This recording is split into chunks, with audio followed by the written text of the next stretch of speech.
యువతకు అవకాశం కల్పిస్తానని అన్ని వర్గాలను అభివృద్ధి పరుస్తానని నిర్మల్ జిల్లా కుంటాల మండల్ సూర్యాపూర్ గ్రామ సర్పంచ్ అభ్యర్థి భూమేష్ తెలిపారు. ఈ సందర్భంగా ఆయన మాట్లాడుతూ గ్రామంలో సమస్యలపై పూర్తి అవగాహనతో యువకుల సహకారాలతో గ్రామాన్ని అభివృద్ధి పరుస్తానని తెలిపారు. సీసీ రోడ్లు నిర్మాణాలు, డ్రైనేజ్ వ్యవస్థను పునరుద్ధరించి ఎలాంటి ఇబ్బందులు లేకుండా చూస్తానని, గ్రామంలో ఉన్న దేవాలయాలను అభివృద్ధి పరుస్తానని తెలిపారు. తనకు కేటాయించిన కత్తెర గుర్తుకు భారీ మెజార్టీతో ఓట్లు వేసి గెలిపించాలని కోరారు. నా పేరు దొంతుల భూమేష్. నేను నేను వ్యవసాయం చేస్తున్నాను.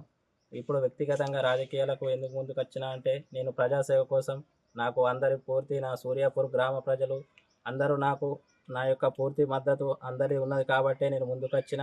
ప్రజాసేవలో ఎవరి ప్రలోభాలకు లొంగకుండా నేను ఎవరికి ఆశించను కూడా. ప్రతి ఒక్కరికి బలుగు బలహీన వర్గాలకు కూడా కులమత భేదాలకు అతీతంగా అందరి సహాయ సహకారాలతో అందరికీ సంక్షేమ పథకాలు కానీ ప్రతిదీ నేను అందరికీ ఏదున్నా కానీ వాళ్ళందరికీ ముందుకు తీసుకెళ్తానని, సంక్షేమ పథకాల ప్రకంగా వాళ్లకు అన్నీ అందిస్తానని చెప్తున్నాను. ముఖ్యంగా సూర్యాపూర్లో కొన్ని లేవు, డ్రైనేజీలు కానీ, సీసీ రోడ్లు కానీ, వీధి లైట్లు కానీ, కరెంటు స్తంభాలు కానీ అవిటి కూడా నేను పూర్తి మద్దతుతోని అవి తెప్పించి ఊరిని ఆదర్శంగా దిద్దుతానని